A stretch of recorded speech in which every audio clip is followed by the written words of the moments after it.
মর্তুজা, ভোটারদের মন জয়ে প্রার্থীরা কি আশ্বাস দিচ্ছেন? নাফিসা, রাজশাহী বিশ্ববিদ্যালয় কেন্দ্রীয় ছাত্র সংসদ নির্বাচনের প্রচারণা সকাল থেকেই চলছে। তবে বৃষ্টির কারণে কিন্তু এখন প্রচারণায় কিছুটা বিঘ্ন ঘটেছে। প্রার্থীরা বলছেন যে তারা ভোটারদের সাড়া পাচ্ছেন, ভোটাররাও কিন্তু বলছেন যে তারা রাকসুর যে নির্বাচনী যে উৎসবের আমেজ, সেই আমেজ তারা উপভোগ করছেন এবং একই সাথে তারা ভোট দিতে চান, কারণ দীর্ঘদিন তারা ভোট দিতে পারেননি।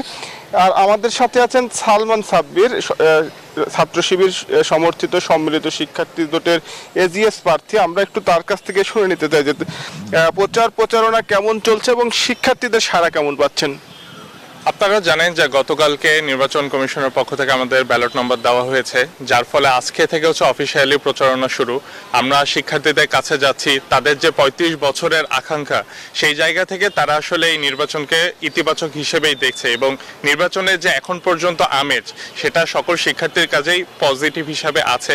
এই আমেজটা যদি নির্বাচন কমিশন ধরে রাখতে পারে, তাহলে আমরা আশাবাদী যে ২৫ তারিখে একটি গ্রহণযোগ্য ও সুষ্ঠু নির্বাচন সম্ভব। ধন্যবাদ আপনাকে। উনি যেমনটি বলছিলেন, আমরা আরেকজন প্রার্থীর সঙ্গে কথা বলি। কেমন সাড়া পাচ্ছেন ভোটারদের? আমরা প্রচারণা শুরু করেছি অফিসিয়ালি, তবে যে বিষয়টা হচ্ছে ২৫ তারিখ যেই ডেটটা, সেটা হচ্ছে পুজোর ঠিক আগ মুহূর্তে। সো এইখানে একটা শঙ্কা থেকে যায় যে অনেক শিক্ষার্থী বাড়িতে চলে যাবে। তো আমাদের প্রচারণার আসলে মূল জায়গাটা হচ্ছে তারা যাতে ভোট প্রয়োগ করে এবং জেনে বুঝে তারপরে হচ্ছে যে যোগ্য প্রতিনিধি তাকে নির্বাচিত করে। তো আমাদের আসলে মূল যেই জায়গাটা, সেটা হচ্ছে সেই সময়টা পর্যন্ত যাতে ক্যাম্পাসে অবস্থান করে এবং ভোট প্রয়োগ করে যায়।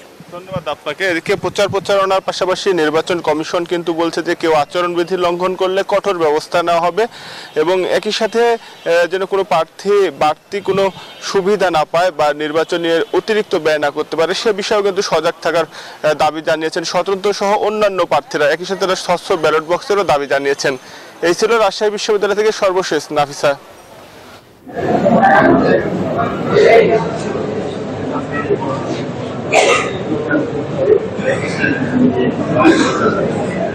নাফিসা, সকাল 9:30 থেকে শুরু হয়েছে মনোনয়নপত্র বিতরণ। মনোনয়নপত্র বিতরণকে কেন্দ্র করে আমরা দেখছি যে শিক্ষার্থীদের মধ্যে বাড়তি উত্তেজনা কাজ করছে। সকাল থেকে বৃষ্টি হওয়ার কারণে শিক্ষার্থী যারা আছেন, যারা প্রার্থী হবেন, তাদের আনাগোনা একটু কম আমরা দেখছি। বেলা বাড়ার সাথে সাথে সংখ্যাটা বৃদ্ধি পাচ্ছে।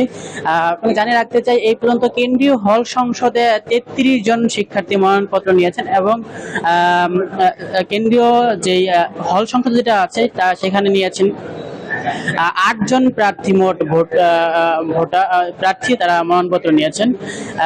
বেলা বাড়ার সাথে সাথে আমরা দেখছি যারা প্রার্থী তারা আসছেন। এখন যেহেতু ক্লাস ছিল, ক্লাস শেষ করে অনেক শিক্ষার্থীরা মনোনয়নপত্র কিনতে আসছেন, এমনটা আমরা দেখছি।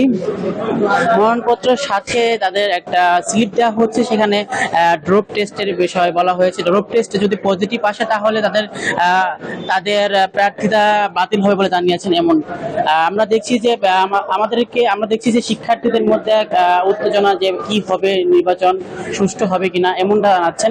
একই সাথে আপনি জানিয়ে রাখতে চাই, নির্বাচন কমিশনের সাথে আমরা কথা বলেছি। তিনি বলেছেন নির্বাচনকে সাফল্যমণ্ডিত করার জন্য সকল ধরনের ব্যবস্থা নির্বাচন কমিশন গ্রহণ করবে। এই ছিল আমার কাছে। ফিরে যাচ্ছি নাফিসার কাছে। ধন্যবাদ আপনাকে।